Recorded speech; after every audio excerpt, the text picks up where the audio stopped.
Thanks everyone for getting up early and coming over here. And I hope you'll stay throughout the day and be back tomorrow. I'm Brand Houston. I'm the Knight Chair of Investigative Reporting, the College of Media. I'm going to go through some thank yous. It takes a lot to put together something like this. And first of all, I'd like to thank the NCSA, and there's Donna Cox for hosting this and for support and leadership in this conference. I also want to thank the Midwest Center for Investigative Reporting. You'll see the staff all around here. They've done an incredible amount of work on this, and also the NCSA staff. And in addition, I'd like to thank the Illinois Public Media. We'll be going over there tomorrow for some workshops. It's right across the street, and so I appreciate their support too. And one more thing is we have signups for those workshops, so they're out on the desk, and please take a look at them. One is on drones, another one is on augmented and virtual reality, and another one is on using your smartphone for journalism. So you'll see those out there. I really want to thank Gary Kebbel, who's here, and this is his brainchild, and this is our third one, and I'm so glad we could bring it here. It started in Nebraska, it went to Northwestern, this is our turn, and it'll be returning to Nebraska next year. And last, of course, I want to thank the College of Media and the Journalism Department for the great support they've given us on this, and thank them for all the free food. So, in any case, let me turn it over to Tracy Sulkin, who, if I got it right, is Interim Executive Associate Dean, is that right? At the College of Media. Thank you all for coming today. I just wanted to welcome you on behalf of the College of Media. We're thrilled to have you here with us, those of you who walked downstairs and those of you who came from across the country and world to be here today. So as you all know, this is really a transformative and important time for journalism and journalists, and we're thrilled to have you here. They put together a wonderful and exciting program that I know you'll find intellectually invigorating, and we also brought 80-degree weather in October, so it should be a great few days all around. So thank you again, and I hope you really enjoy your time here. And I want to thank Donna Cox again, and also for putting together demonstrations later tonight from 5 to 7 by NCSA brilliant people. So, Donna. Well, it is a pleasure. The first time that Brant described this conference to Dr. Bill Gropp, the director of the National Center for Supercomputing Applications. He was thrilled. I am thrilled to host this. I just want to mention 3 people that's really important to help make this happen. Alice Delage, Tiffany Jolly, and working with Pam Dempsey. It's been a great team to come together and pull off this event. And Mike Miller and his team and the professional recording that's happening for all of the presentations today. We also have a lot of our faculty affiliates and students involved. Tonight from 5 to 7, there will be handouts. We have technical demonstrations of everything from VR, real-world applications, internationally used by UNESCO sites. We have cinematic treatments of data and science in a theater here. We have serious games. Please come to the tech demos. They're both downstairs and upstairs between the food and the alcohol. So welcome and thank you very much. Thank you. And do want to remind people that this is being live streamed, so if you have to step out, you can still get back and see this away from here, and we'll have it posted afterwards too. So turn it over to Gary. Okay, thank you. How do you beat games between the food and the alcohol? I'll be here till 5 just for that. And our final thank you, of course, is to the University of Nebraska-Lincoln, and to, in particular, my dean, Maria Marin, who has graciously supported this conference through the years and has already given us seed funds so that we can bring it back to Nebraska next year. So October 26th and 27th next year, we'll have this conference at the University of Nebraska.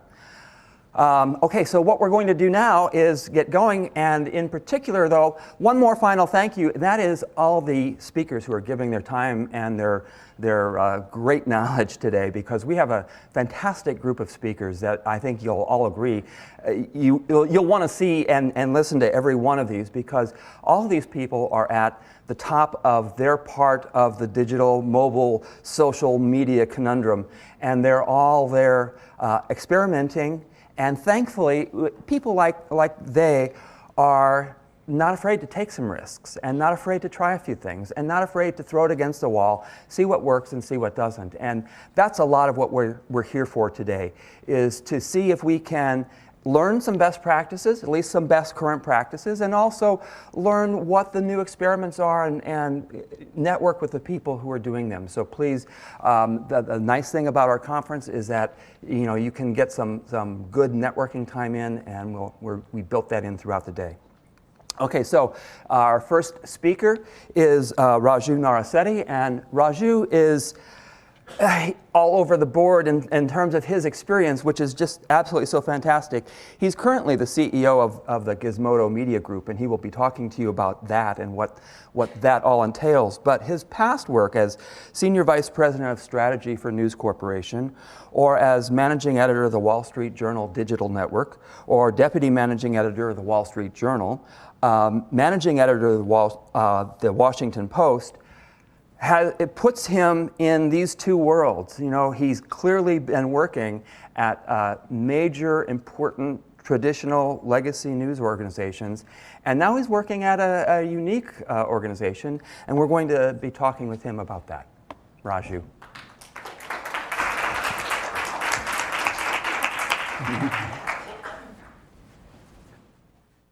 Thank you, Gary.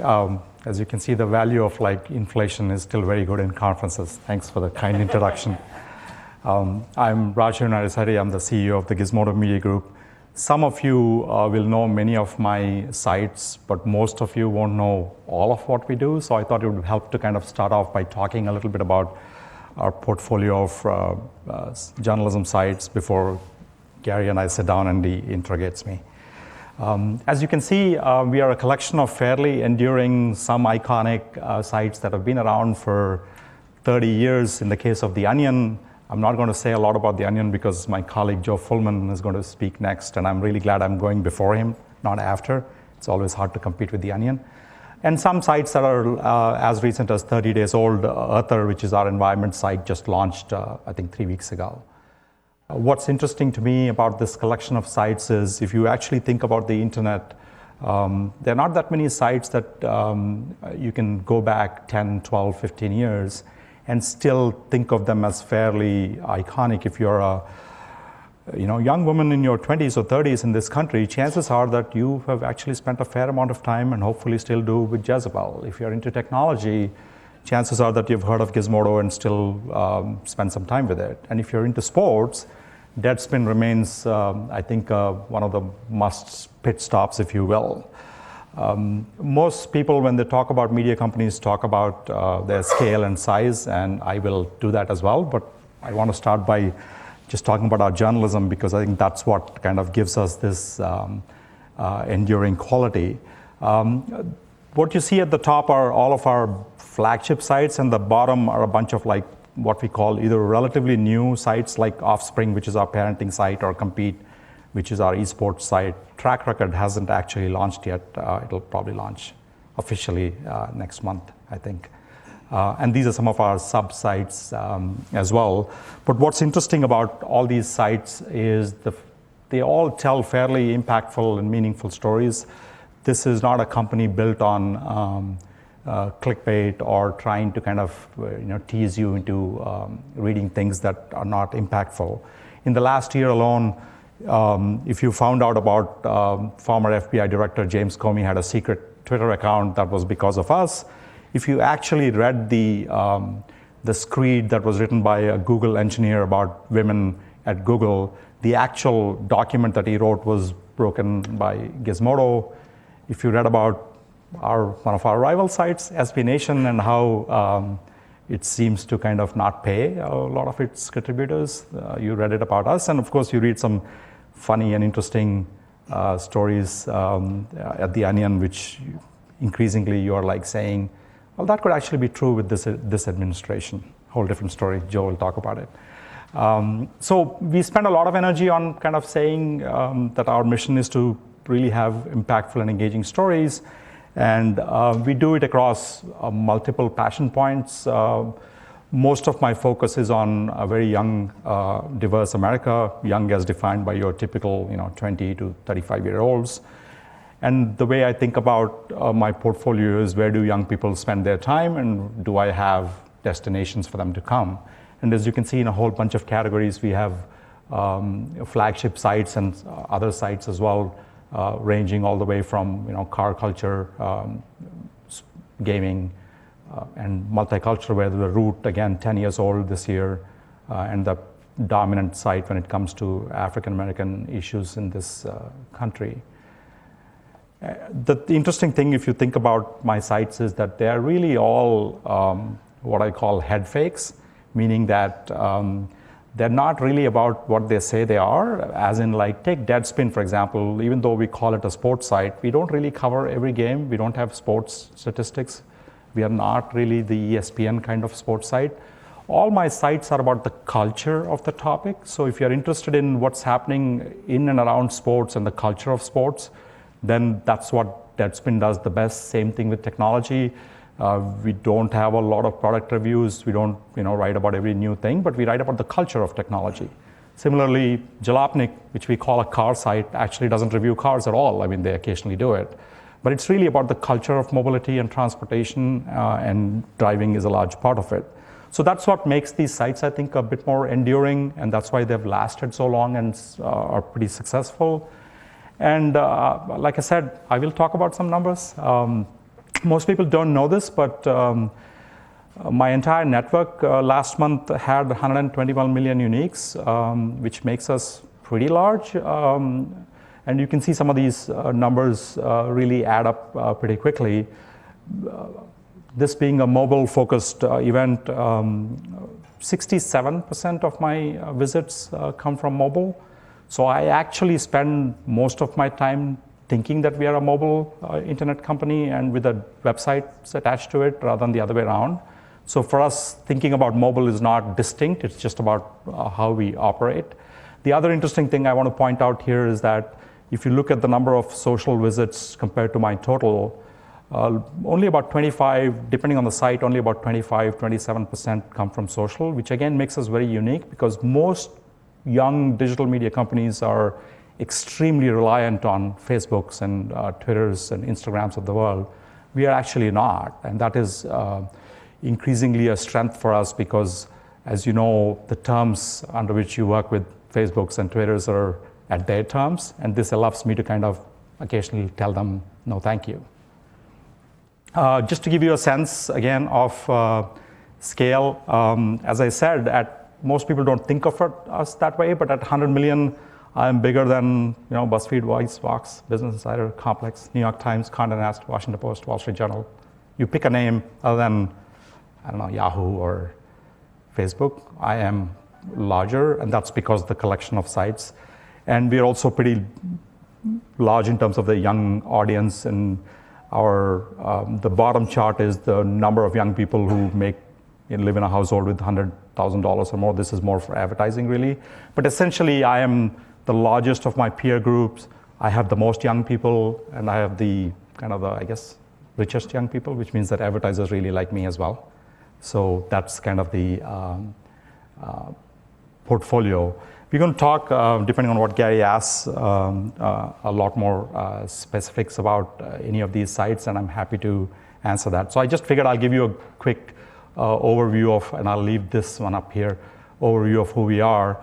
We are part of Univision, the big Hispanic television network.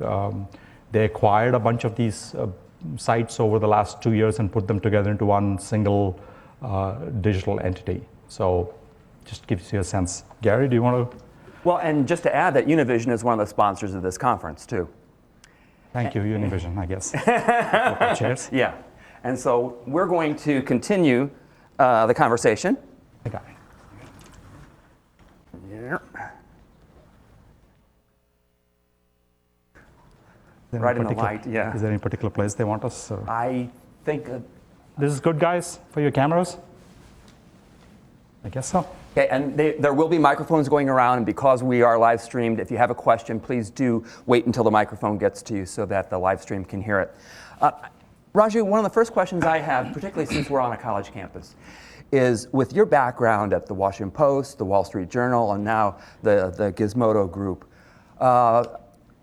a young student who's just graduating comes up to you and says, where should I work? The Washington Post, the Wall Street Journal, or Gizmodo?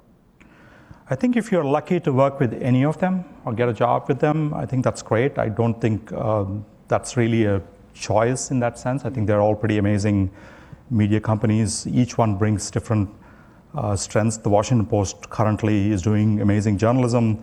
It is freed from having a P&L, it looks like, being owned by Bezos. That always helps. Yeah. Obviously, the Wall Street Journal remains the largest newspaper in the US. Of course, if you want to work at the Wall Street Journal, you need to think of business and everything in a kind of a money sense. And these are hard places to get to. And if you are into kind of purely digital journalism and into some of these passion points that I talk about, obviously a place like Gizmodo Media Group is pretty good as well. We have, I think if you go to my website now, GMG Careers, I think we're about 15 or 16 jobs, and I think our internships, we have paid internships. The application deadline is actually Monday. Oh, wow, okay. Pretty early. Yeah. So when you were managing editor of the Washington Post, the culture there and at WashingtonPost.com was clearly different from what it is now. And in the sense that they had not yet fully embraced or emerged into digital. I was actually hired to combine their print and online newsrooms and businesses. They were distinct. One was in Virginia, actually, and one was in DC, and that was my job, actually, to put them together. And as you can imagine, it wasn't sometimes fun, it wasn't easy, but it had to be done. And I'd like to think that the foundation of that is what they're building on today. I think they have some really amazing talent in terms of their digital journalists, and a bunch of them actually joined when I was there. So in that sense, I think they are now, I think they think of themselves as a global brand, and that's only simply because of their digital aspirations. If you think about it, the Washington Post is printed out of a single printing plant, probably is sold in 6 or 7 counties in and around DC. So the print footprint is very small, but the brand footprint is gigantic. And these days, through Amazon Prime and those kind of bundles, their subscriptions on digital also growing pretty dramatically, it looks like. So the digital culture has obviously evolved there. And what elements of that culture are really important for, in particular, for all of us, journalists who are working to figure out what to do next and how to do it, or students who are entering? What are the key parts of that culture that we need to know? I think it depends really on the timing and the news brand and the circumstances, right? At the Washington Post, when I came in, it was very clear that most of the focus was on print, and print was declining pretty dramatically. So the way to get change was to put the fear of God and simply say, hey, if you only do print, in 10, 15, 20 years, this newsroom will have to be a fifth of its size. And so that kind of a fear factor, if you will, really galvanized the change. And then what we did was to give people the tools to kind of then embrace a digital audience. We also did something interesting which most newsrooms actually don't do as much. There's significant value in thinking about the physical design of a newsroom in driving cultural change. And one of the things we did at the Washington Post was we really kind of created a new newsroom that kind of fostered that culture. And then, again, very early, putting up a bunch of screens with data. And the other big thing we did, which we didn't quite talk about then, was about 120 or 125 people in the Post journalism side were bonus eligible based on performance. We just abruptly said 50% of your bonus eligibility will now be pegged to digital. And these were substantial bonuses for journalists. And when you tie the pocketbook to behavior, you'd be surprised how quickly culture changes. But when I went to the Wall Street Journal, when I went back to the Wall Street Journal as digital managing editor, I couldn't use the same argument, because if I said, hey, look at what's happening to the paper, they would have all looked at me and said, what's happened to the paper? It's doing great, which it still does, right? So there, the cultural change was driven more by talking about the sheer size of the digital audience. So I'm famous or infamous, depending on how you look at it, for putting up charts that showed that between 7 a.m. and 11 a.m., 40% of your audience came and went and is never going to come back. So if all your stories were timed to be released on the web at 4 p.m. because that's when print journalists finished it, you'd be missing out like a couple of million readers who could have read that story had you published it early. So that kind of a chart really opened up people's eyes, and more stories started getting published earlier and earlier. So depending on the circumstances and what the culture needs, you have to do things differently. At Gizmodo Media Group, I don't have to worry about legacy issues because there is no print. So the decisions are more about, should we support Lifehacker or should we give more resource to Gizmodo?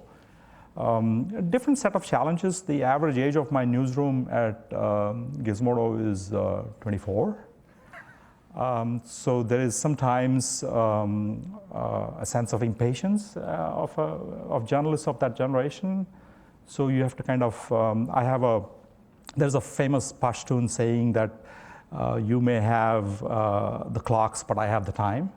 Mm-hmm. So sometimes I slow things down because I have to look at it at a slightly longer time frame. So it really is a function of what organization you're going to and where they are in this so-called transition. I don't believe there is a transition. I just think it's just changing all the time. My strong recommendation when I talk to journalism students is two things. One is you have to have internships. You can't lose time. Don't wait till your second or third year of college. Just try as much as possible to have internships, because if nothing else, it gives you a sense of what newsrooms are doing.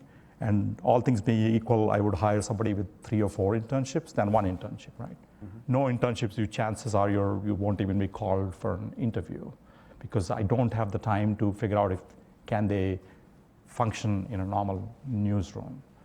The other thing that I would recommend is that I think there's a lot of focus, especially these days, on learning the skills, whether it's I can shoot mobile video or I can do a podcast.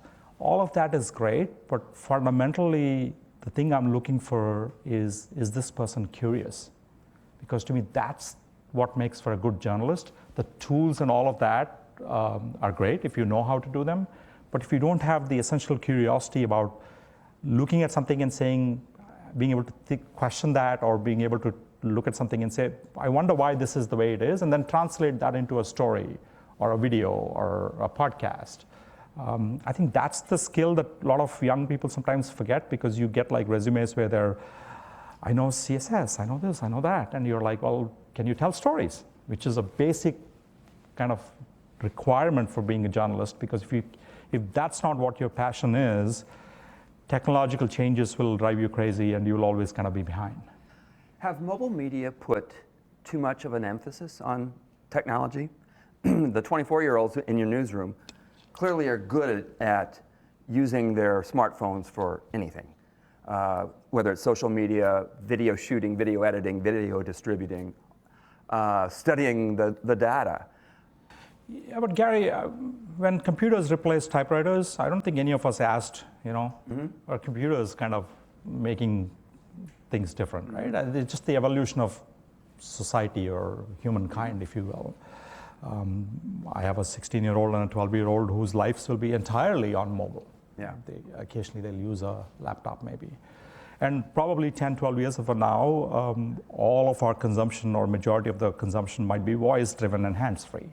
So I think that change is inevitable. Our industry is going to be continuously buffeted by those changes, which is why I think it's important to go back to the basics of being curious, telling good stories, and thinking about engagement. What I love about young people today, especially journalism students, is how much they think about engagement, which is something most of us who grew up in a print world, we kind of naively or deliberately or foolishly assumed that every story we wrote was read by everybody who subscribed or picked up the paper, right? We would say, a million people read the paper. Reality is, not really, right? Now we can measure it, and it's good to see that people pay a lot of attention to engagement. So a next leap is probably going to be the marriage of voice and artificial intelligence, as you say, with sort of interfaceless technology. How does that relate to our journalism? How's that going to affect our journalism? What will people need to know next with that kind of marriage? I'm not super qualified, to be honest, because there are lots of speakers after me and tomorrow who are, much more, Aaron Pilhofer and others who are much more qualified to talk about it. My worry about how it will impact actually hovers around things like discoverability, right? Mm-hmm. Already today, it's hard to, there are lots of like brands and journalism on, let's say, Alexa, right? Mm-hmm. But it's already very hard to kind of pull that up unless you're asking the right question. So how do you discover something that somebody can ask and find out and get the right response, right? Do you have to remember the name of the author? Do you have to remember the name of the brand? Do you have to ask for a particular podcast or something in a particular way? Otherwise, there'll be hundreds of them, right? Mm-hmm. You don't want to spend 5 minutes saying not that, not that, not that, as the response comes back. Which goes back to then my fundamental belief that if you have enduring journalism and if you have strong storytelling, then your brands will always kind of be at the top of the mind.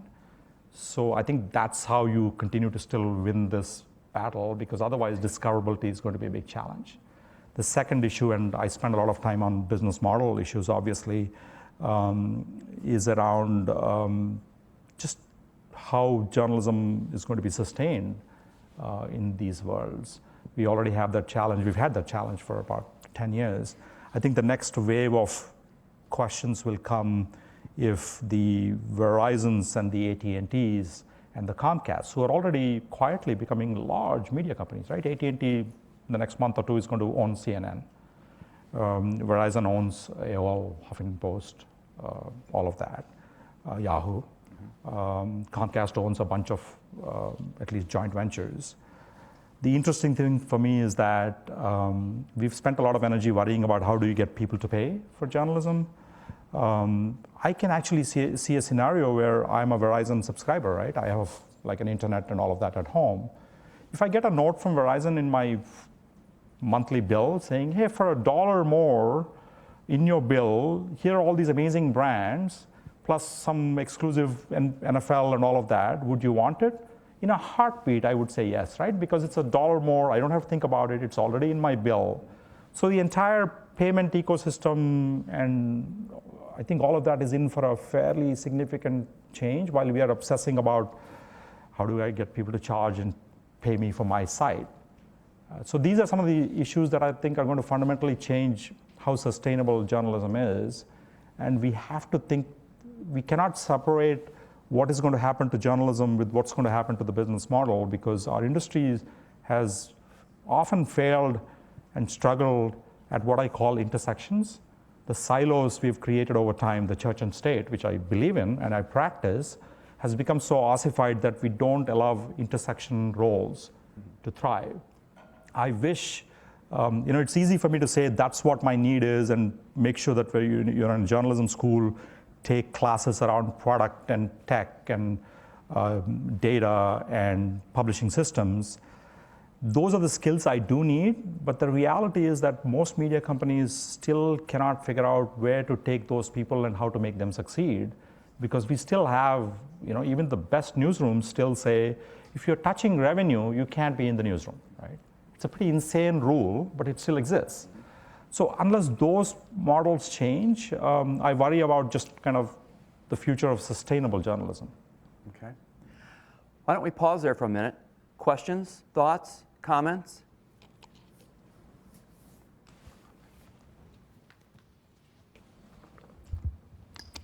Thank you. I would like to ask you if you can expand a little bit from Gizmodo, something related with if you are thinking about reaching international audiences, or is most about national or domestic issues. So some of your outlets are more, I don't know, domestically based.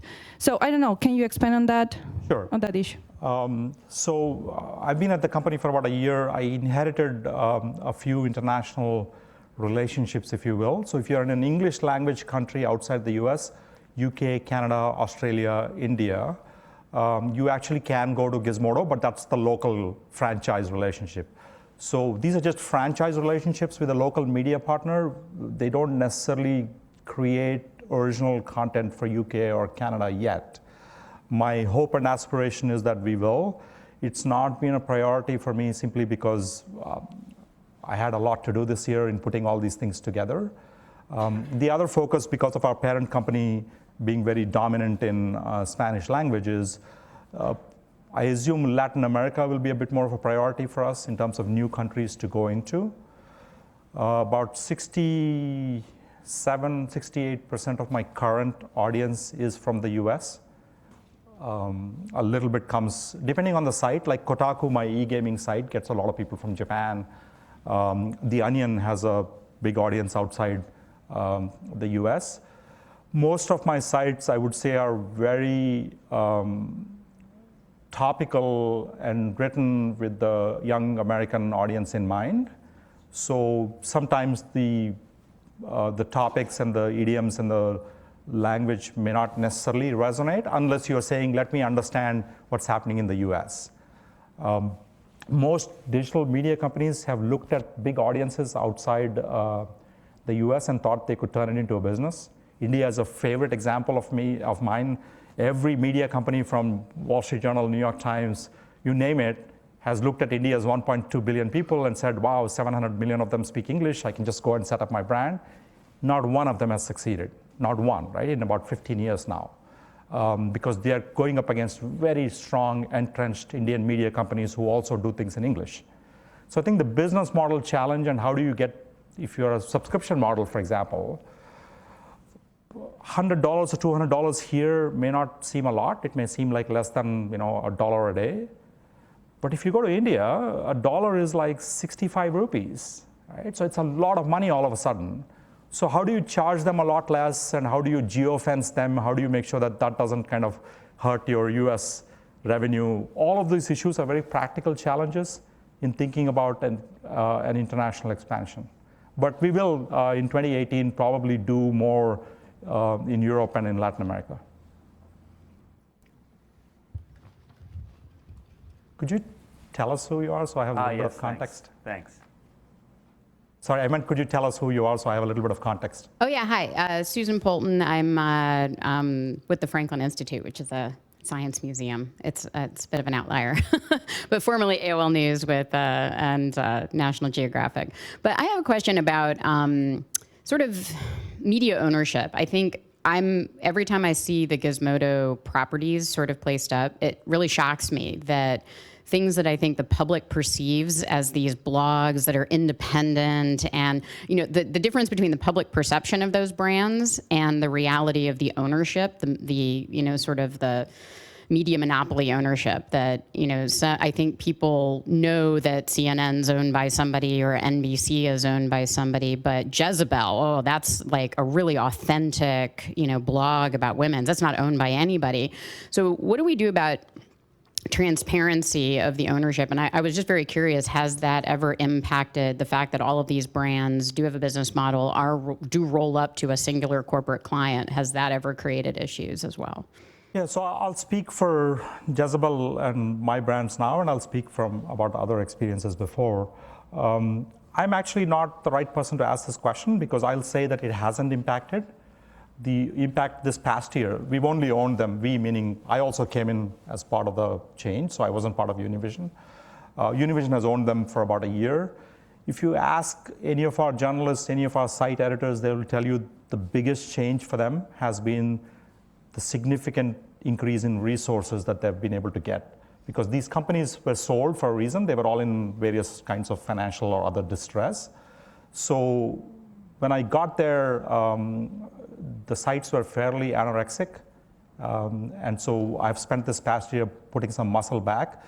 I just made an offer yesterday at about 5 p.m. That would be the 95th person I would have hired in 11 months. About 50 of them have been journalists.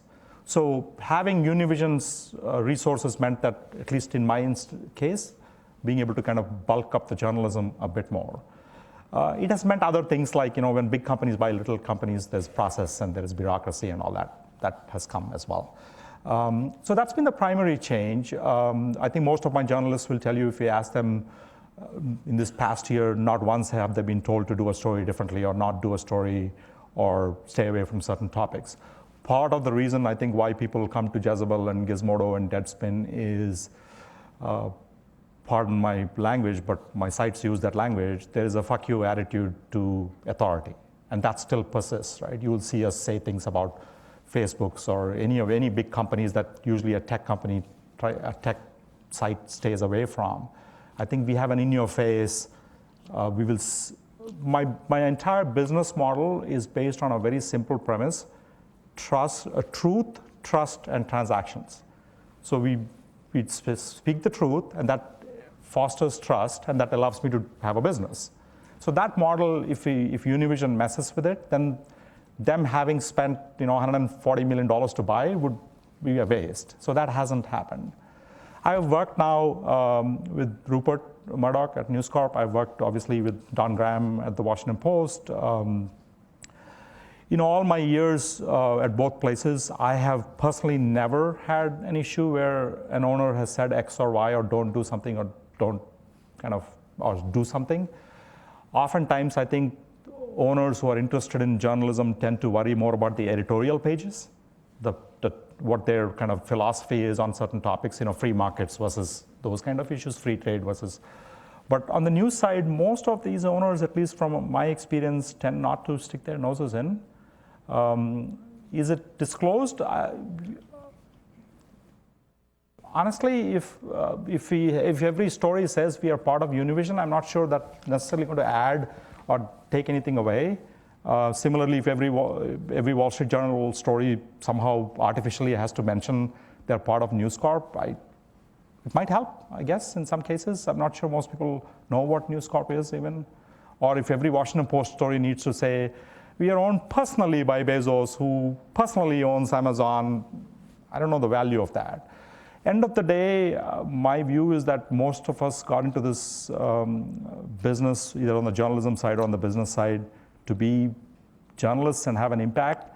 And there have been examples when people have quit jobs when they felt like they were getting pressure to do something. And in some cases, if a billionaire buys your paper with a specific reason, like that, as it happened in Vegas, then I think the newsroom has a choice whether to work there or not, unfortunately.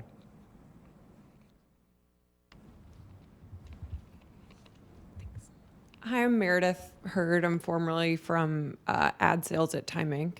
I was just curious, in the midst of fake news era that we're in, what your thoughts were as a leader of a media network.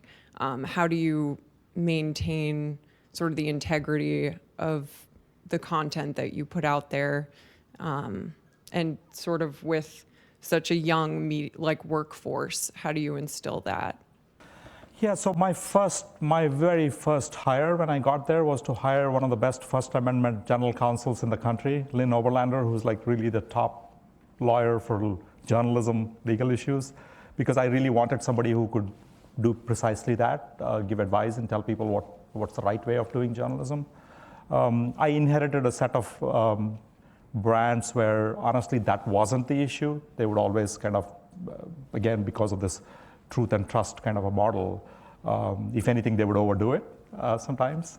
It hasn't been an issue. Most newsrooms, I think, have standards and guidelines around those issues.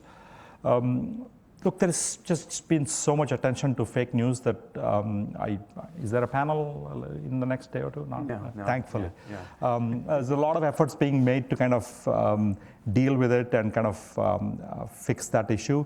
It doesn't impact our day-to-day journalism. Where it could have impacted is things like most media companies run these horrible things called tabula and outbrain.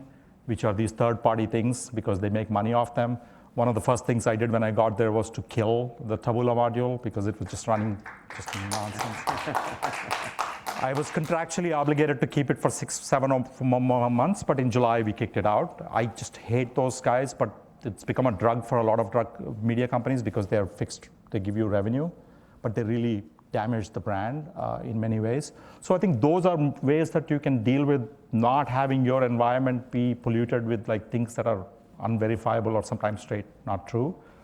It's tough for a media brand to deal with that on Facebook or Twitter because we don't necessarily own those platforms. Those platforms really need to do a lot more than they're doing. They're doing a little bit now because they worry about regulation. We should continue to hold them very much accountable for their behaviors. I actually think the bigger issue is not fake news per se. The press freedoms in this country are still pretty amazing, right? No journalists are being put in prison like it's happening in Turkey. No media companies are being raided by the tax department like it's happening in India and Turkey. No journalists are disappearing like it happens in Russia. No journalists are being killed like it happens in Mexico, right? So we have a lot of protections and it's still working very well. My bigger fear is when we have a president of a country like ours publicly saying a whole bunch of media companies are fake news, that is casting a very long-term damaging shadow, which is beyond just the US. I'm not worried about the CNNs, the New York Times, and the Washington Post to deal with this, right? That's not my worry. My bigger worry is for decades, the US has been the beacon to go out to the Malaysias and Indonesias and Turkeys and Africa and talk about good journalism, high quality journalism, right? That has become very, very challenging in just the last year. And I speak from experience. I'm on the board of the International Center for Journalists. For 30 years, this organization has gone around the world and talked about quality journalism, and these are the best practices. In this past year, the number of times they have had to kind of answer the question saying, yeah, but your own president thinks your journalism is fake, so why should we follow your practices? That impact is going to last a much longer time than the 4 or 8 years this president will be around. And to me, we have to worry about those issues more. The fake news issue is a problem. I think lots of solutions are being thought about and it'll be dealt with. And fake news has been there forever, right? I mean, the Pulitzer Prizes, the highest journalism prize in our country, is named after Joseph Pulitzer, whose tabloids made up all sorts of news. Really total fake news, right? Some people believe that they actually helped kind of really cause the American-Spanish War by their fake news. So it isn't like that's a new problem. It's a new problem to the extent that it's happening on these gigantic platforms where things spread a lot quickly. Other questions? So what do you know, with all these brands, what do you know about your mobile audience? So the other thing we are particularly proud of at one level and handicaps me at another level is we collect very little data deliberately. So we actually don't know a lot about you individually. We don't want to know a lot about you individually. Where we know some things about you is all my sites are built on the Kinja publishing platform, which is actually built for conversations. So I have, just to give you an example, from January through September of this year, I had 8.6 million comments on my network compared to 5 million comments last year. So we are some of our posts will be 300 words and we'll have 400 comments on it. My journalists go in there and there's a lot of conversations. And you said that's Kinja? Yeah, Kinja is the platform. Okay. So all of the people who put comments usually sign up and get a Kinja identity. And so we know a little bit more about you through that. I have, this year alone, 704,000 people signed up to get a Kinja identity because they want to comment on the site. So we know a little bit more about you. I know the usual kind of survey-led demographics. You saw some of the age, income and age. Those are survey-led. And then if anybody wants to give us an email for a newsletter, there is that. What we sell to advertisers is not individualized data, but more around engagement and time spent. So the average time spent on a single story on my site is 49 seconds. It might not seem a lot, but the average time spent on a single story across all of Chartbeat's clients, including us, the average time is 30 seconds. So I'm 63% more per story. The average time spent on my site per visit is 2.11 minutes. Again, seems like not a lot, but the average time spent across all of Chartbeat's companies, which is pretty much all of us, is 77 seconds. So that's what we market. So we don't need to have like a lot of granular data on each of you.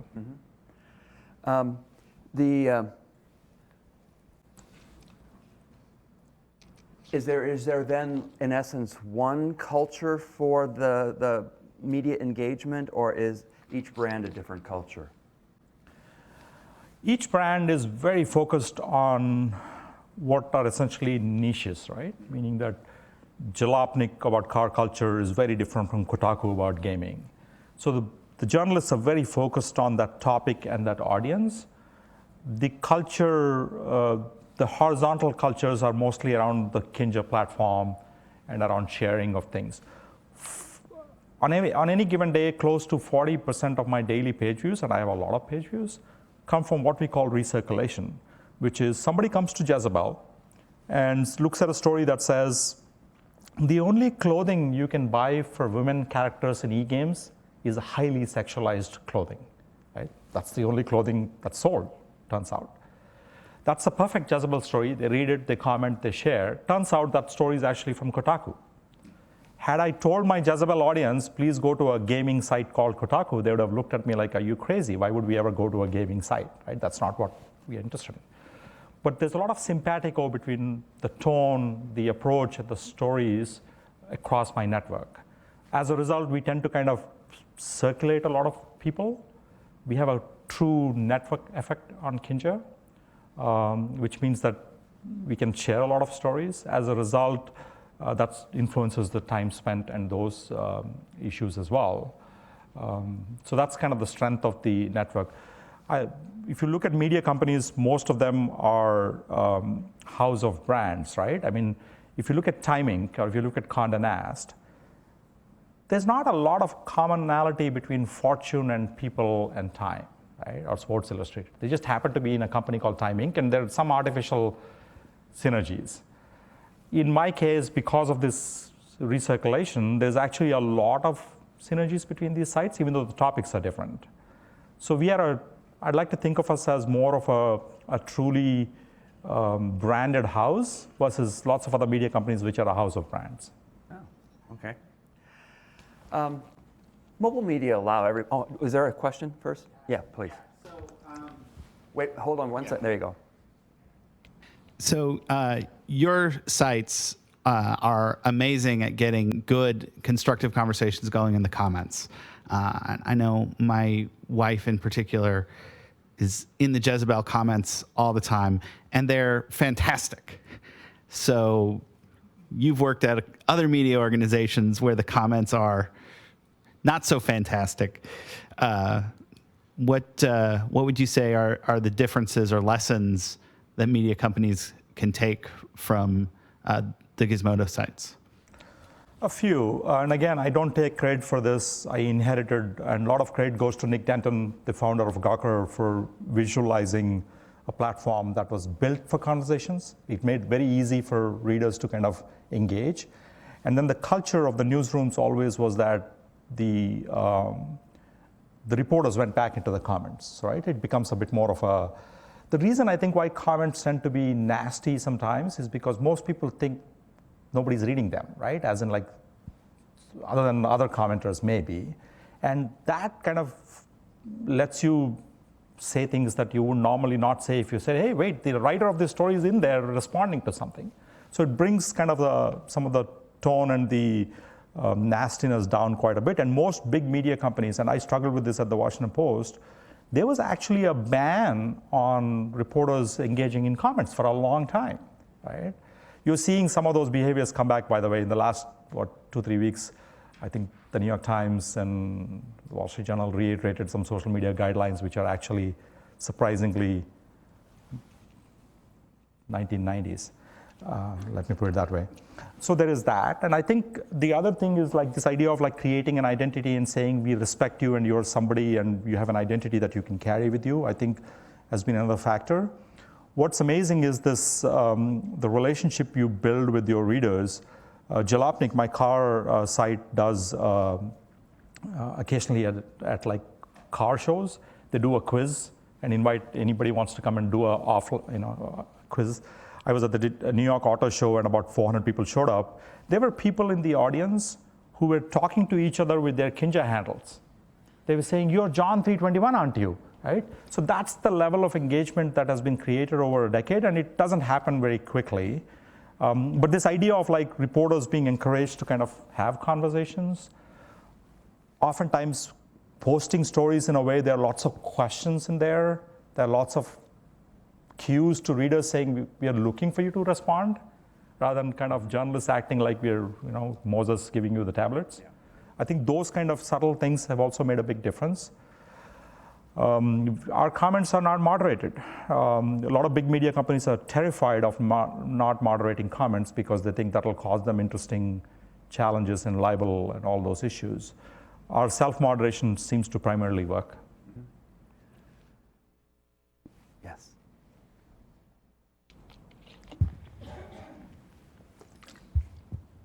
Hello, my name is Darlia Adams, and I'm from the University of Iowa.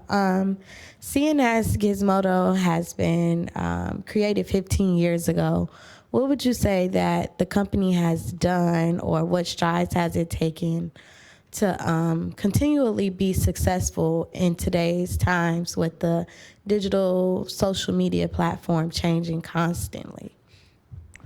A few things. It hasn't chased the new thing that a lot of media companies chase. For example, we have no apps. Aaron might disagree with my strategy here, but we have no apps. 67% of my audience my visits are mobile. The platform was designed to be mobile friendly, and we always think about like what does the experience look like on a phone. So technologically, it has allowed us to not make big bets and figure out whether it's working or not. Go all into apps and discover that may not be the best thing for you. And in some cases, because of not having resources, they haven't jumped into a lot of like big social media trends. We have very little Instagram presence, which I think is a mistake, but we don't have. Resources have mostly been spent on journalism and the Kinja platform. So that has helped quite a bit in terms of being able to focus on just the journalism and the engagement. Very, very lean teams. My biggest site, Gizmodo, by sheer traffic and all that, has 26 people. My smallest sites have 3 people. Very lean kind of a model, which meant that even in good times, the company didn't spend money in a profligate way, so they've been able to kind of deal with not so good times. The rules on advertising have been very, very strict from the beginning. We have we don't run video, automatically. We don't, no ads pop up in your face. So those kind of rules have helped us perhaps not grow as fast, but helped us kind of continue to have certain values that, in again, tough times, advertisers like those actually.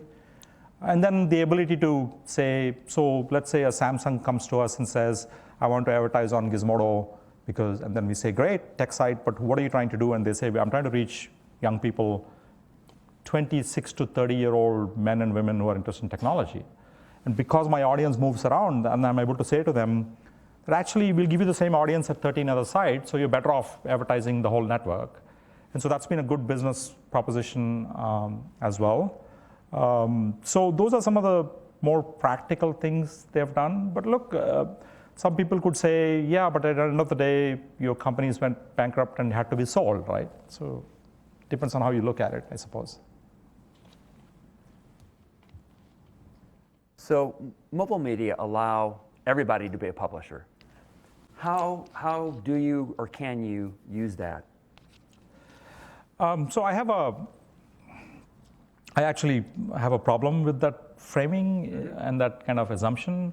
I think one of the biggest mistakes we as journalism organizations have made is to treat crowdsourcing as journalism. We equated it as like anything else a newsroom will produce, and that was, I think, a fundamental strategic and tactical error in framing it. I don't see surgeons crowdsource, surgery, right? I don't see any other profession that kind of says anybody walking off the street and say having a phone is as good as. What the distinction is, crowdsourcing and the ability to see something, record something, say something is great source material. That is what it was, right? So as a result, I think we've done a lot of damage to what trained journalists and standards and newsrooms do versus crowdsourcing.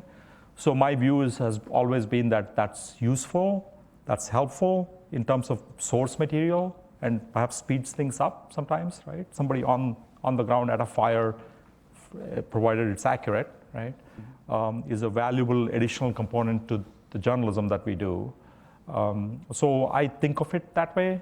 I'm increasingly puzzled at like how even big media companies now let reporters write stories where the story is nothing but 10 tweets, right? I'm like, since when is this journalism? It's just kind of stenography.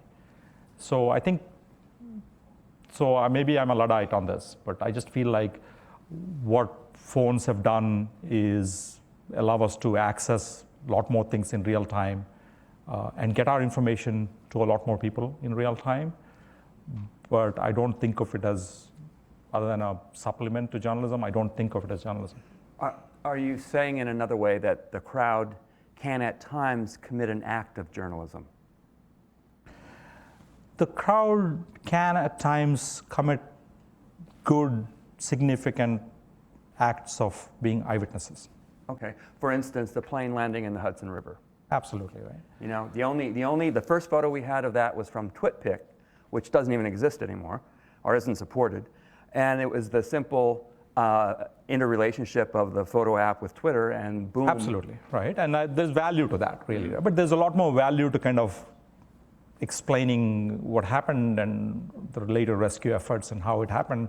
And I actually, I saw the Clint Eastwood movie the other day about Captain Sully, and I actually learned a lot from that movie. So years later, a Hollywood interpretation of it added knowledge to my understanding of that event, right? So I think of it as that way. It adds a layer of understanding, but it still needed journalists to kind of explain what happened. And to me, that's journalism.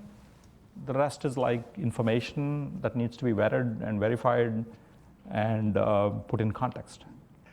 Do you have a final comment, thought for us to either advice going forward, sum up, any? Look, I mean, it's coming here was like checking off a thing off my bucket list, because this is where the internet really, I guess in one way, was born. And it's important to kind of think of where we are, and today you will see a lot of examples of amazing, cool technology. I would still urge people to kind of step back and say, those are technologies and tools. You know, there's going to be an amazing session after me about bots, and those are all great advances in how we get what we're trying to do in front of more people. But what we are trying to get in front of more people still is curiosity and engaging journalism and good storytelling. And I think that sometimes we forget in the new thing. And so I would encourage you to think of these as more ways to get more people to still consume your original journalism. Let's thank Raju, and he'll be available after this also. Thank you. Yeah.